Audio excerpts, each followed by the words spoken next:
పిలిచేయమంటారు, ఆవిడ మాట్లాడితే విందామని రెడీగా ఉన్నారని నాకు తెలుసు. కానీ మేము ఇంకొంచెం సేపటి తర్వాత పిలుస్తాం అనమాట సమంత గారిని. దానికంటే ముందు మనం వంశీ గారు రండి. ఆల్రెడీ వైరల్ అయిపోయారు, వైరల్ అవుతున్నారు, వైరల్ అవుతూనే ఉన్నారు. బేసిక్గా ఆయన దగ్గరికి వైరల్ ఫీవర్ కూడా రాదు, ఎందుకంటే ఆల్రెడీ ఆయన వైరల్ కాబట్టి. సో వంశీ గారు, I request on to stage please. ఆయన డైరెక్టర్ కూడా, యాక్టర్ కూడా, రైటర్ కూడా, ఇంకా నాకు తెలియదండి, సింగర్. నేనే చెప్తున్నాను అండి. హాయ్ అండి. సో నాకు కొంచెం మాట్లాడడం కొంచెం కష్టం నాకు. That's not my strength. So what I think I'll do is with some help. Shalini, can you come? అయ్యో, ఆవిడ స్పీచ్ తర్వాత ప్లాన్ చేసామే. ఆమె అస్సలు సిగ్గుపడకుండా వచ్చేస్తుంది, సో పర్లేదు. ఓకే అండి, పర్లేదు. మీ మైక్ కూడా కావాలి? కావాలంటే ఇంకో 4-5 మైకులు తెప్పిద్దాం.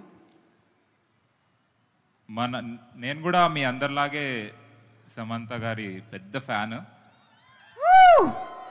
సో సమంత గారికి మన ఫ్యాన్స్కి మధ్యలో ఉన్న ఈ బంధం గురించి ఒక మాటలో చెప్పలేం, కానీ ఒక పాటలో చెప్పడానికి ట్రై చేస్తాం. వంశీ గురించి ఇంకొక చిన్న డీటెయిల్ మీరు మిస్ అయ్యారు మ్యామ్. వంశీ యాక్టర్, రైటర్, డైరెక్టర్తో పాటు ఒక మంచి సింగర్ కూడా. ఇందాక యాక్చువల్లీ యాడ్ చేస్తూ ఆగాను, ఇప్పుడు కన్ఫర్మ్ చేసేస్తారు. సో ఇప్పుడు ఈ పాట ఫ్యాన్స్కి, మ్యామ్కి, శామ్ మ్యామ్కి మధ్య ఉన్న బంధం కదా. సో నేను ఫస్ట్ స్టార్ట్ చేస్తా, దాని తర్వాత నువ్వు పాడతావా? ఆ బంధం చెడగొట్టకుండా వాడు. సరే, నేను ట్రై చేస్తాను. నేను వంశీ అంత మంచి సింగర్ని కాదు, సో ప్లీజ్ ఎక్స్క్యూజ్ మీ. ధైర్యంగా పాడు. సరే, టెన్షన్ వస్తుంది ఆల్రెడీ. పాలు నీళ్ళ బంధం ఇది, జన్మ జన్మల బంధం. పోయింది, మళ్ళీ ట్రై చేస్తా. ఫస్ట్ ఇట్లా పెట్టు, ఫస్ట్ స్టార్ట్ జరుగు. అంటే ఇది మేము మ్యూజిక్ వేసామండి మధ్యలో, ఇక్కడ నుంచి రావాలి. ఓకే. పాలు నీళ్ళ బంధం ఇది, జన్మ జన్మల బంధం. ఎలా జన్మ జన్మల బంధం, జన్మ జన్మల బంధం. క్లోజ్. పువ్వు తేనె బంధం ఇది, జన్మ జన్మల బంధం. ఎందుకంత జన్మ అని అదోలా పాడుతున్నావు? ప్రేమ అలాంటిది. నీకు ఎమోషన్స్ లేవు, నీకేం తెలుసు? అది ప్రేమలా లేదు, ఇంకోలా ఉంది. Okay, next. ఏనాటిదో ఈ బంధం. అంత హై పిచ్ అది, వెళ్ళాలి పైకి. సరే పైకి వెళ్ళాలి. ఓకే. ఏనాటిదో ఈ బంధం, ఏనాటిదో వినో, ఏనాటిదో ఈ అనుబంధం, ఎన్నో నోముల ఫలమే ఈ జన్మ జన్మల బంధం. I tried అండి, నేను వంశీలా పాడలేను. So she's getting better. I'll get better, I promise. Yeah. Okay అండి, that's my speech. దీని తర్వాత ఇంతకీ ఫ్యాన్ గా మీ బంధం ఉంటుందో లేదో సమంత గారిని అడుగుదాం. ఇక్కడతో సమాప్తం అంటున్నారు ఆవిడ.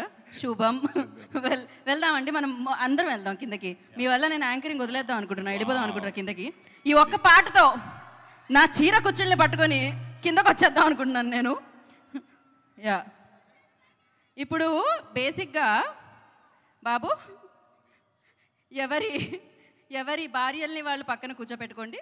శుభంలో ఎవరి భార్యలు మీ భర్తల దగ్గరికి వెళ్ళండి అమ్మా.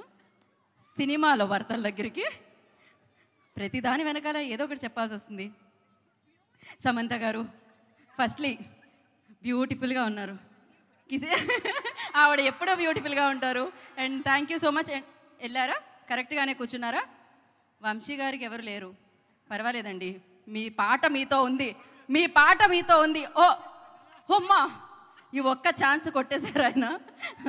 సూపర్బ్. ఇప్పుడు ఎక్కడితో మొదలు పెడదాం? ఫస్ట్ మనం మొదలు పెడదాం అనుకుంటున్నాము గవిరెడ్డి గారితో. ఎస్, శ్రీను గారు, శ్రావణి గారు, ఫస్ట్ ఒక 2 క్వశ్చన్స్ అడుగుతామంటే పెద్దగా ఇబ్బంది పెట్టాం మిమ్మల్ని. సో ఫస్ట్ ఏంటి అంటే, అది సమంత గారిని ఎవరు బెటర్గా తెలుసుకున్నారు? ఎవరికి బాగా సమంత గారు తెలుసు అనే క్వశ్చన్స్ అడుగుతాం అనమాట. ఎవరికి తెలుసు అనేది లాస్ట్లో ఇప్పుడు తెలిసిపోతుంది. రిజల్ట్ ఇక్కడ వచ్చేస్తుంది, ఎందుకంటే సమంత గారు ఇప్పటికిప్పుడు చెప్తారు కాబట్టి. రెడీయా?